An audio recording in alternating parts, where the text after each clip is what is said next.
As you know, many folks are struggling today after the election. I imagine this is a topic you normally stay away from and let your messages stand on their own. Yes, I do. Question number 2. However, have you given any thought to directly addressing the present condition?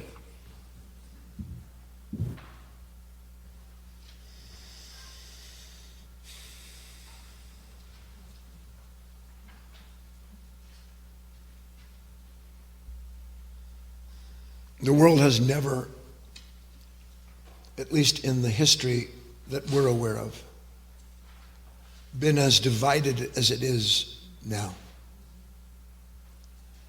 But what you have to understand is that the division you see in the world is because of the level of consciousness that has created that world in its own image. And because you are, one way or another, pro or con, happy, sad, angry, excited, globally glorifying, or thinking to yourself that the world has come to an end, it makes no difference, because you live from a consciousness that only knows to be for something and to be against something. And that's the sum of your experience and relationship to this world. Everything about you is determined by a mechanical reaction to the conditions that trigger whatever aspect of that consciousness has been lodged like food in a tooth, so that when the moment comes up and there it is, you're absolutely sure that whatever it is that you're experiencing in that moment, that anger or that jubilation, half of the world is going, let me rub in the cuts of these other unconscious human beings and what's happened. The other's going, let me punish everyone else for wanting to punish me. All that goes on is nothing but the constant continuity of an unconscious nature doing one thing and one thing only, and that is satisfying itself with its own pain and the certainty that that pain is produced by something outside of themselves. That's the sum of it. Now, I don't answer political stuff, but I did write something that I want to share with you. Please bring up the whatever that key lesson is. Key lesson number 3. There it is. Read along with me and prepare to be upset. There are no political parties in heaven. It is hell where duality thrives. Its inhabitants driven mad by a self-created pain born of hating anyone who refuses to recognize, let alone worship, the gods they've made in their own image. There are no political parties in heaven. It is hell where duality thrives. Its inhabitants driven mad by a self-created pain born of hating anyone who refuses to recognize, let alone worship, the gods that you have made in your own image. If you even think for a moment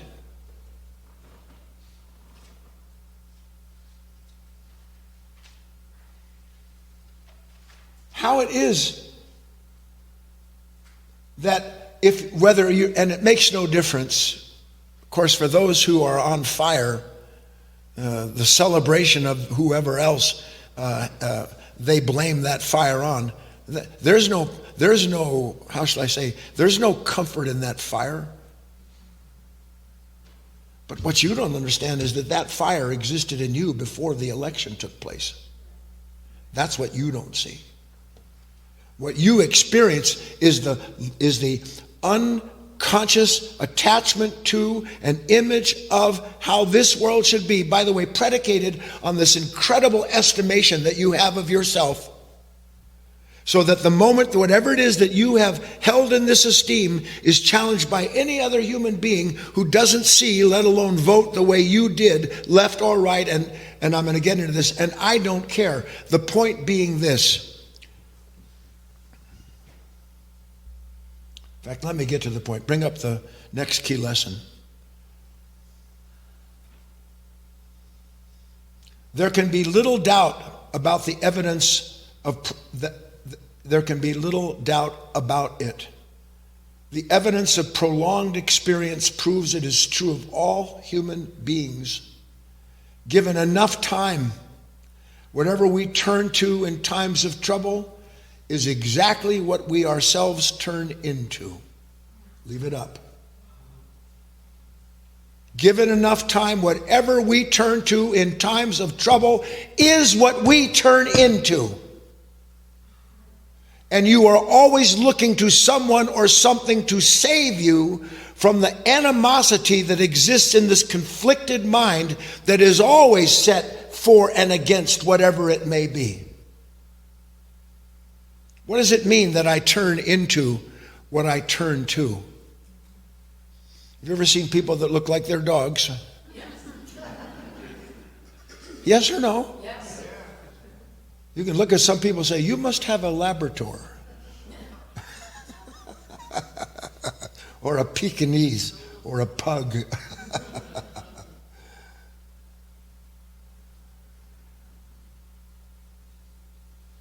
Whatever we turn to in times of trouble is what we turn ourselves into.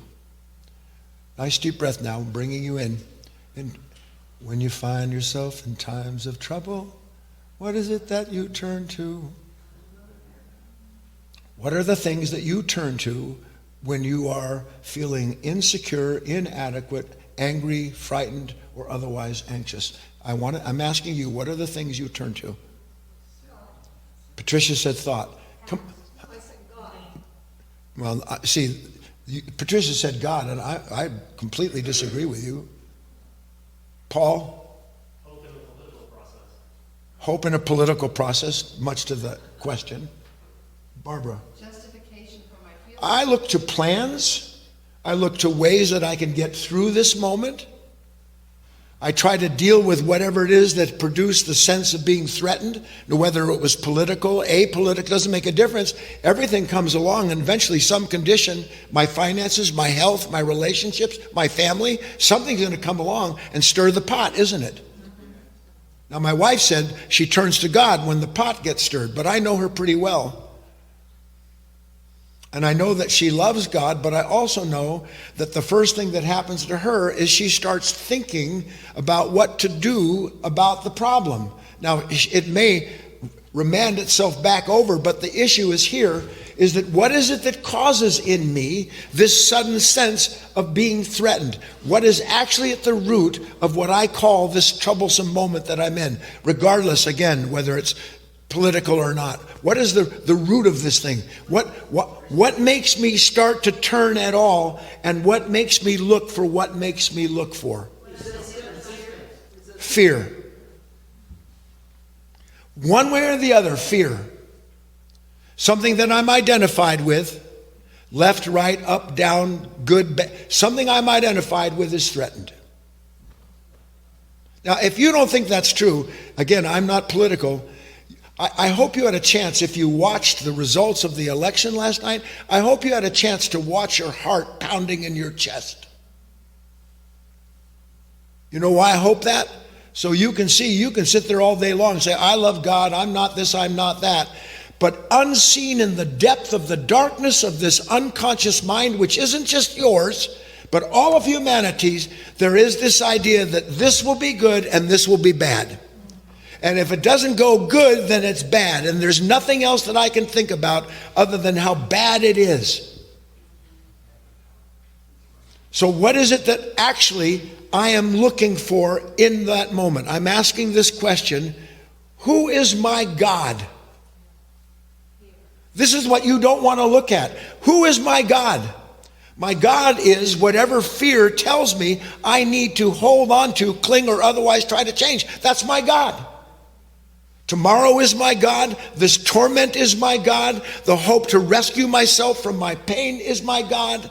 I have 1,000 different gods, just like they did back in the old day when they made these images that God said, by the way, you shouldn't have. Who are your gods? Can you see that if my mind, by default, turns to a fearful thought that tells I'm never going to be free unless this changes again. Now I am at once a captive of that thought, and I am dedicated to setting myself against what I blame for my pain. And there's no one there by your name making any of those choices. No one there, but you don't know it. Who are my gods?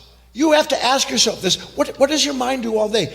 I mean, it's not like the world wasn't obsessed today globally with what took place in our U.S. election system.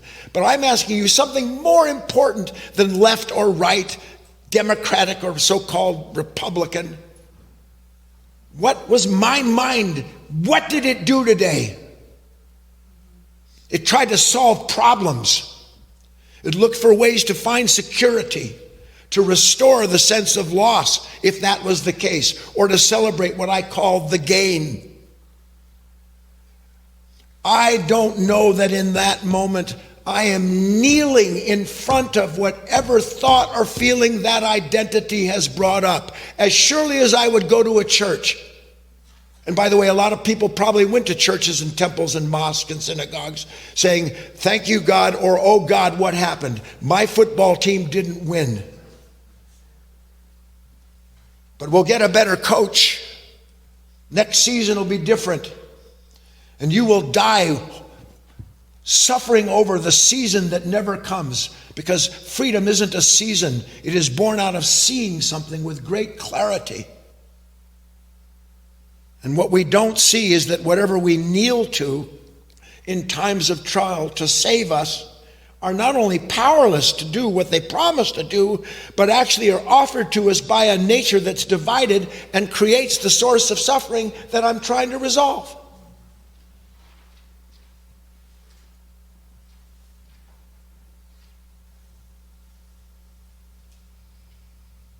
I know nobody wants to hear this.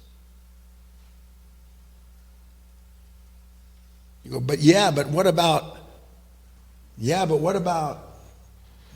this? Are you saying I shouldn't be involved? No, you have to be involved. But again, what did Christ say? Right to the heart of this. Render unto Caesar that which is Caesar's. And as far as the rest of it goes, leave me alone.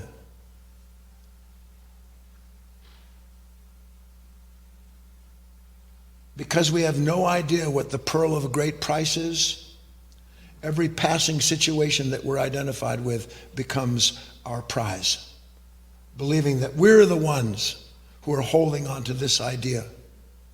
And then, of course, finding in a commensurate measure whatever committee or group of people that think in the same way you do, so that you can sit then and you watch the TV talk shows, the news, you watch all of this. What is it? It's a mob setting itself up and validating its position against whatever the opposing position is, so that you can sit there and live out the conflict that exists between what seems to be outside of you when the conflict isn't outside of you at all.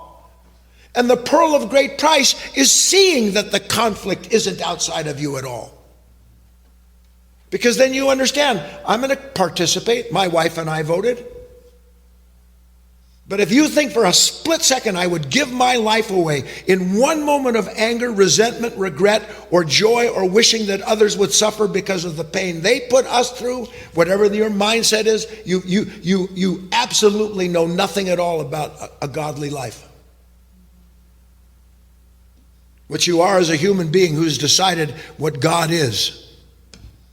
And God is what you pray to make sure that the pain you're in when you're praying, as you do, and kneeling before whatever thought system you've been conditioned to believe, in that moment you have your God.